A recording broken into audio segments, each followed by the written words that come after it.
ડભોઈમાં દુષ્કર્મના આરોપીને સજાનો આદેશ. દુષ્કર્મના આરોપીને 20 વર્ષની સખત સજા. સગીરા પર દુષ્કર્મ આચરી ગર્ભવતી બનાવી હતી. કોર્ટે સમાજમાં દાખલો બેસે તેવો ચુકાદો આપ્યો. રાજ્યમાં દુષ્કર્મ સહિતના ગુનામાં સતત વધારો થઈ રહ્યો છે, જેને લઈને લોકોમાં ભારે રોષ પણ છે. ત્યારે વડોદરાના ડભોઈમાં વર્ષ 2023માં બનેલ દુષ્કર્મ અને સગીરાને ગર્ભવતી કરવાના ગુનામાં નરાધમને ડભોઈ કોર્ટે 20 વર્ષની સજા ફટકારી છે. આ સાથે જ ₹33,000નો દંડ પણ ફટકાર્યો છે. જ્યારે ભોગ બનનાર સગીરાને 4 લાખ વળતર લીગલ ઓથોરિટીમાંથી ચૂકવવાનો હુકમ નામદાર કોર્ટ દ્વારા કરવામાં આવ્યો છે. 17 વર્ષીય સગીરાને લગ્નની લાલચ આપી આરોપી મનોજ ગોપાલ રાવળે સગીરાને ભગાડી જઈને તેનીને ગોંધી રાખી હતી અને તેની સાથે અવારનવાર દુષ્કર્મ પણ આચર્યું હતું.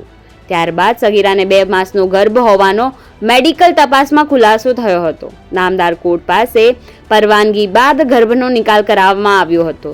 સાથે સમગ્ર case Dabhoi additional district and sessions કોર્ટના જજ H.G. વાઘેલા સમક્ષ ચાલી જતા સરકારી વકીલ H.B. ચૌહાણની દલીલો અને પુરાવાને ધ્યાનમાં રાખી ગુના સંદર્ભે આરોપી મનોજ ગોપાલ રાવળને સજા ફટકારી છે. આરોપીને Dabhoi additional district and session court દ્વારા 20 વર્ષની સજા તેમજ ₹33,000નો દંડ હુકમ કરી સમાજમાં દાખલો બેસે તેવો ચુકાદો આપ્યો છે. પોક્સો અને દુષ્કર્મના ગુનામાં સમાજમાં દાખલો બેસે તેવો ચુકાદો કોર્ટે આપ્યો છે.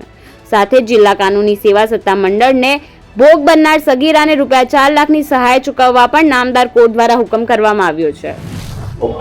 સને 2023ના અરસામાં ડભોઈ પોલીસ સ્ટેશન વિસ્તારના ગામડામાં ફરિયાદીની સગીર ભોગ બનનાર દીકરીને લગ્નની લાલચ આપી પટાઈ પોસલાવી ભગાડી ગયા અંગેની બનેલી ઘટનાની તપાસમાં આરોપી ગોપાલભાઈ મનોજભાઈ રાવળ તેમજ રાવળ નાઓ મળી આવતા અને ભોગ બનનારની મેડિકલ તપાસણી થતાં તેણી સગર્ભા હોવાનું માલુમ પડતા કોર્ટની પરવાનગી મેળવી તેના ગર્ભનો નિકાલ કરવામાં આવેલ. આ ઘટના અને બનાવવાળો કેસ મહેરબાન ડભોઈના એડિશનલ ડિસ્ટ્રિક્ટ એન્ડ સેશન જજ શ્રી H.G. વાઘેલા સાહેબની કોર્ટમાં ચાલી જતા આરોપી ગોપાલ મનોજ રાવળ નાઓને